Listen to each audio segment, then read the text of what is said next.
今日はセリアで買った釣りに使えそうな商品とちょっとお得なものを紹介します。一番最初にロットベルトですね。これは有名どころですけど、普通の太いやつ1個入りと、2個入りが出ました。それと魚を使うゴムのやつですね。それとこんなに立派な色鉛筆も100円で売ってました。これはいいかなって感じですね。これだけはちょっと開けてみようかと思います。後ろこんな感じですね。こん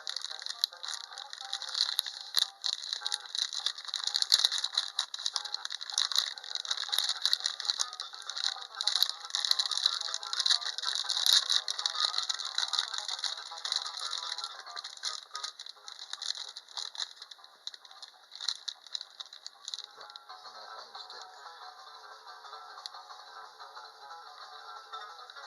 パフェットって感じで使いました。これはかなり便利だと思います。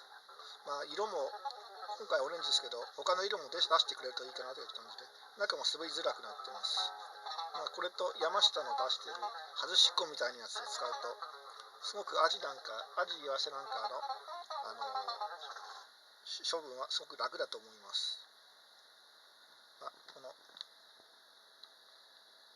キャッチミントンですね。一応これはおすすめです。今回はこの4点です。